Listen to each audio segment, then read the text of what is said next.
Now afei so no mo so aboya mo adwen say mo be impose candidates on certain constituencies. Munja the best in for at this point the ye say ye mobilizing numbers no ye nya say ye be yi parliamentary candidate. Now sorry na fa the baako na obo na de nam e ton no akire obi say one candidate na obi so constituency na one so pepa obi sika one numbers ba obetiada sa survey no akwa busa Ghana for man Ghana for aba si ni pain say nipa 2.1 million no chichemu aduonu enum se second Japan be lead the base a ometo aba e de ama no na eno na NPP amanyuko na kwa kwatena se asia no wo mo a plan to cause disunity in the base in Ashanti region. Omo to aba in 2024 around 25% say Obenya 58%. Ama Dr. Alhaji Mahmoud Bawumia a drop from the 38% about 35. A chesa baby a near meka ko de. Kwata June the Dr. Bawumia wo. One MPP no magunu. Ayade the base no making impact. Then Mr. Tibo say will lead the base no. Honorable can say the base no ya akona ana obeba. Mr. Tibo let us sit down with you. Ye hu say bi abufuo bi wo mu. Ade e pese ye ma say court eje judgment debt editia Samira Bawumia na busuafo say sika 55 million Ghana cedis a eye wajapade omko bu omu ntuama. Na ready say be 55 million Ghana cedis no na afese sanso di ensihu ana afese e ka bi abo ne base ni bia no fabra ye na yemfa the base ni enkohye MP amanyuko mu na eno na Mr. Tibo nsu amo ball mu say nya de be yie ana there's another group so a no more Dr. Alhaji Mahmoud Bawumia camp so a wo mo so san frame Mr. Tibo nsu into a meeting say we want to sit down with you abusuafo na hwefo mamu nyina makwa ba ha say Solid TV Ghana. Mess also subscribe to the channel. I like page and share link no comment section. Nature or comment. Homidin the Shaibula CC. Austin Bema and the Jack camera videos, any audios, any pictures. Be a who was Subiano. Austin Bema and I can see any man in the now they are Sedana Ediaman. I no pay a way and you may baby Obiano made the honcha at the money. Baby didn't come. Wouldn't him say info analytics for surveyor obo de buy o mo kire say enipa 2 million na o man to aba anom ye MP before chidifo no emu 25% say honorable Kedi Kwame Akumpo Japo yiniti e wo the base ya o meto aba e de ama no plus o san so say in Ashanti region no o mo de Kende Japo ogina ho a wonya 5% abusuafo account bi ama MPP as a political party bob pobi de afa the base so ayede epo ma mentwa mo mra me ba ye beko ensem no yamfa seda ema KNL roofing factory na adwumakuo yi ewo Australia ton ana obie ne krabata ewo Asante Mantem ofun ase kokoben na eyedo a owode man ne man Ghana ewodo a owode ma na manfo mo Asante Mantem wo so ompe tiem na men so na abetwa ne pepe de katwa ne pen so babo danso na so anyunu ni abetu asa boso de then roof with KN what the about danso a eya afeball for metal trusses nails roofing sheet lockers adie bi e de bodanso bia na eya Australia brochure de fibante eya European standard eya quality no e was so choose quality over price na KN for some can show say bia what's you dan ne moso no kan obi na dan no ya de kata dan we na fiu e so afem se bia mo si aso dan ne moso no enkramofo hia dan anase factory ade bia obesi na adu ne moso de me se eye KNL ye mo obi dan so e manfama jampanturu fa anasumranta min toy e me dan so enyunu ko anase empire da mese se eye KNL your special package edema mo amusi enkramofo aso dan anase Christopher so asoda because ye boa emanyamsom akronim aya fa 0536 73 72 71 0536 73 72 71 aya KN na busu afoi afre yenko ensam no so the best movement Ghana hwefo na atiefom amane bi na mede ba beto na ni na ne sen na nsenya na info analytics for a day survey bi di baye na on the survey no o ma sama mo kan ene se enipa 2 million bi o man to aba ama the new patriotic party over 2.1 sa survey no akwa busa Ghana for man ne Ghana for aba sini pain say nipa 2.1 million no wo haji chemu aduonu enum say second Japan be lead the base a meto aba e de ama no na oba Ashanti region was the survey o ye no ato forcing at the 38% na Dr. Alhaji Mahmoud Bawumia at the 56% and na honorable Ken o hina Japan the base na 5% na amanyoku ana movement enya dan amanyoku any frabel but ye do bi eto ho a already or 5%. na eno na NPP amanyoku na kwa tena sia no wo mo a plan to cause disunity in the base na eno nkomo ana e ba bedi bare bia asama me ka ne bia na ofisa bia agro bi na medi yen kwatie musa dan kwa tape e ba me konsem ne so in Ashanti region. Oman back in 2024. Around 25% say on Besoma Ken. Hey. So Ken, if he enters the race, will destroy NPP everywhere. Good, Abusiafo. That is Musa Dankwa. What church and say, in fact, what national elections they say, Sena Yakotua Banes ya to force it, and a bel leader NDC dia. Obenya 58%. I'm a Dr. Elijah Mamu Bomia. I dropped from the 38% about 35. A chesa baby and near Meka Kodie. Quarter June, the other Dr. Bomia, one MPP no Magunu. Now, I don't know MPP for say, even with the 2024, honorable Kebeja campaign platforms, a year do obey my Yebiano, a year Dr. Bomia MPP, and you're 38.2. Now, say, Makwai man the base and a yakono. Ama kende Japan be lead there. I 35% ko no manya e no manya bia 8%. Na ano na MPP amanya ko na kwa transa o made strategy bi dey go kom. Na say na sitie. Na tie for be kaya the base movement Ghana e ba say the base Ghana first buy no. E ya dia na e group ni nyina na ebom. Ana mo ko she ekuo bi achi mo break away. Na mo break away no ana ko yes oh ai court nsensem.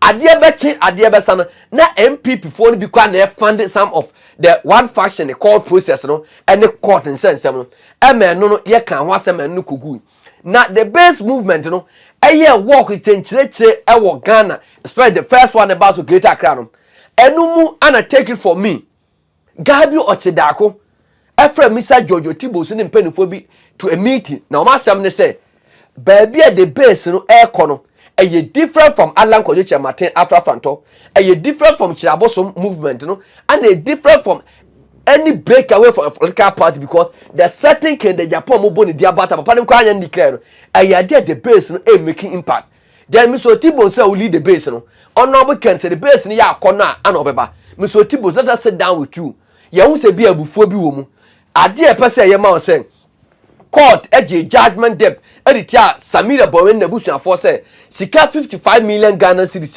eye wajapade omko bu omu ntuamo na eye ready say betua 55 million Ghana cedis no na afese sanso di ensihu ana afese e ka bia obo ne base bia no fabraye na yemfa the base ni enkohye MP amanyekomu na eno na misoti bonsu omo ball no mu say nya ade be yie ana there's another group so no more Dr. Elijah Mahmoud Bomia camp so woman so frame misoti bonsu into a meeting say we want to sit down with you oda ye efie na ye bu nko ato nchen ya ye pacho ye bubu nkoto je be da form na e ka bia obo the base ye betua the timestand ana afen so no sika bia wo hia wo betimi dia move the base no e dey fit the current situation no e dey be renew patriotic party ye dey be ma ana dan no so ye bu no ye betua the timestand e dey ma ana misoti bo se mo fa mo bongo class fa free mi so na eno na se na ba betodwa se Musa Dankwa survey na babon te se MPP for na krokrache omo da enye yie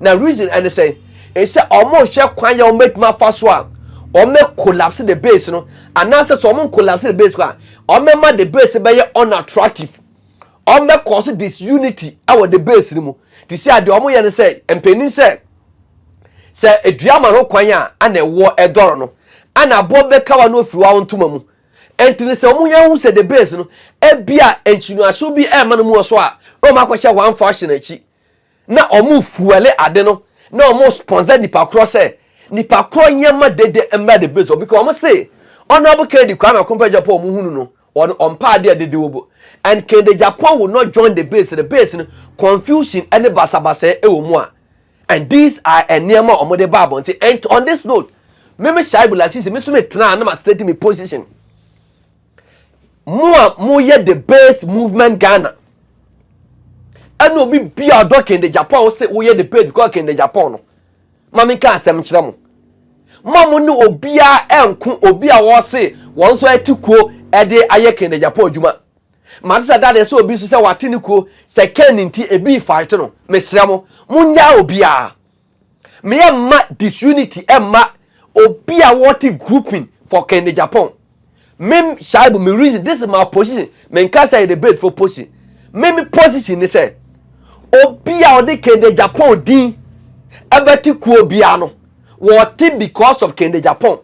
And obi a wo kwa register with say ku no bia no. Eye because of Kende Japan ti.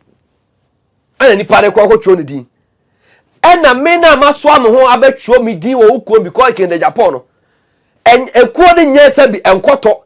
Ana omo so de agu bag mta da ko say o maso akoto ama NPP ana akoto ama NDC enye yeda meme shaibula siza metuwe se ne se honorable Ken Naba na wo say what the even a political party aba ye fa na bia Igi party ebia the Hawk party the whatever the Lion party whichever position bia me kura with the base bia meja makojo ke de Japan ku no entimi so tibo su krampo entimi kase the base movement Ghana one ne koton agisika because you go and sell an empty data because obia no obedi wachi enti mayam fight obia what kuo in the name of Kende Japan ye benya ke nyina nkambom enya ade ne man nya fe but me enya ade bia e de disunity ebebom da bia de kasakasa ba because omo say the base no wo investigation omo niama research omo yen say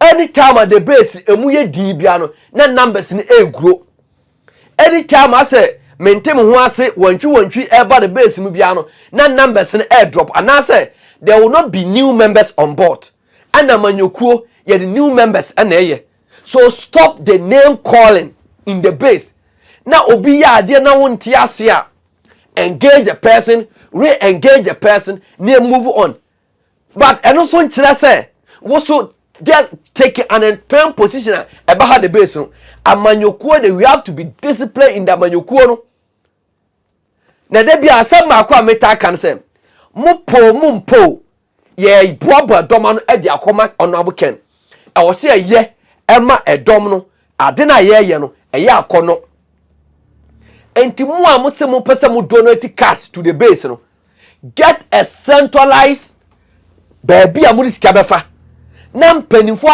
manage sika ne ye before say sika be kwa Ashanti region no board approve sika na kwa Ashanti kwa kodi dwuma we ye wia mpanifo na for chia kwa research and say indeed sika na kodi dwuma no na yield positive results Ghana for mo abroche mana maso the base mu ama Ghana for so aso mu sa wo de $100 e de ba Ghana eye Ghana for ana omo $100 se be kwa abonte kwa akoye adwuma and if I need ma obi a wo Ghana o de usika na eye adwuma no ana wo so a wo Ghana wo so wo ye adwuma no huni se obi so edi sika ba ya wo so de adwuma if I need ma nipa no so te a wo mu send sika no obi a wo kwato no se wo ye the base adwuma no si ama opposition se even ko na ko ye de no wo ye na empeni se konfo boni a wata yare forma konfo pa bato no ye nyina yipamu so men ko nen ko lord ho over the person and man luku as if say ono wa anya hwe na afenso no mo so aboya mo adwin say mo be impose candidates on certain constituencies mo njai the best in for at this point the ye say ye mobilizing numbers no ye nya say ye be parliamentary candidate now sorry na wa fa the baako na obo na de nam ton no a kire obi say one candidate na obi so constituency na once so pepa of this sika or the numbers about obetiada and at this point no ye ma the base ni akono ye tinsti form ye form adwuma ye make sure say operation level at every polling station and you workable it is working you have the members not on book numbers rare you call polling station be hu omo na omo ma the base na sam so fan conform